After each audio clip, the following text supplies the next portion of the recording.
एक left hook, एक knockdown और उसके बाद स्ट्राइक की ऐसी बारिश की रेफरी को फाइट रोकनी पड़ गई। ओवेस याकूब ने अपना सबसे बड़ा स्टेटमेंट दे दिया है बल्गेरिया के धरती पर। बल्गेरिया के ही फाइटर को पहले राउंड में ही खत्म कर दिया और फाइट खत्म होते ही ओवेस ने कैमरा के सामने जो बोला वो सुन के पूरा इंडिया गर्व होगा। चलिए पूरे फाइट और उसके बाद का मूवमेंट देखते हैं। ब्रेव सीएफ 107 पर ओवेस याकूब का सामना था अनबीटन बल्गेरियन फाइटर डेलियन जॉर्जियव से, जो अपने ही होम क्राउड के सामने बर्गस एरिना में उतरे थे। जॉर्जियव अनबीटन रिकॉर्ड के साथ आए थे और टोपोरिया कैंप के ट्रेनिंग बैकग्राउंड के साथ कॉन्फिडेंस भी बहुत था, लेकिन ओवेस ने शुरू से ही अपना प्रेशर बनाया। राउंड के शुरू होते ही ओवेस ने अपनी स्ट्राइकिंग से डिस्टेंस कंट्रोल किया और फिर आया वो मोमेंट जिसने पूरी फाइट का रुख बदल दिया। एक क्लीन लेफ्ट हुक जो सीधा कनेक्ट हुआ। जॉर्जियव इस हुक से तुरंत नॉकडाउन हो गए और जैसे ही जॉर्जियव नीचे गए ओवेस ने एक सेकंड भी वेस्ट नहीं किया, वो तुरंत ग्राउंड पर गए और ग्राउंड एंड पाउंड शुरू कर दिया। पंचेस की ऐसी लगातार बारिश की जॉर्जियव खुद को डिफेंड ही नहीं कर पाए। रेफरी ने देखा कि जॉर्जियव अब जवाब नहीं दे पा रहा है और फाइट को तुरंत रोक दिया। रिजल्ट ओवेस याकूब विन बाय टीकेओ राउंड 1।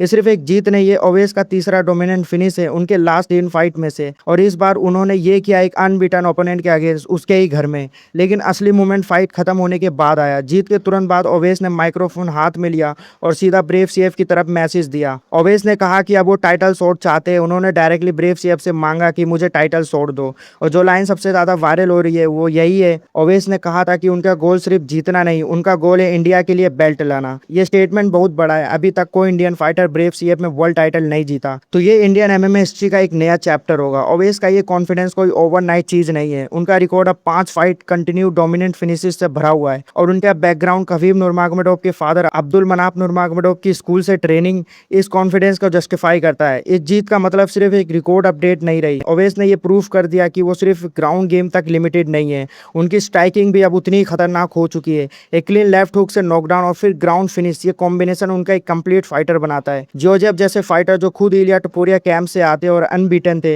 इतनी जल्दी और इतना एक तरफा तरीके से हराना, ये ओवेस की रैंकिंग और रेपुटेशन दोनों के लिए बहुत बड़ा बूस्ट है। अब सवाल ये है, क्या ब्रेव सीएफ ओवेस को टाइटल शॉट रिक्वेस्ट मान लेगा? तो इंडिया का पहला ब्रेव सीएफ वर्ल्ड चैंपियन बनने का सपना अब सिर्फ सपना नहीं, एक रियल पॉसिबिलिटी बन चुका है।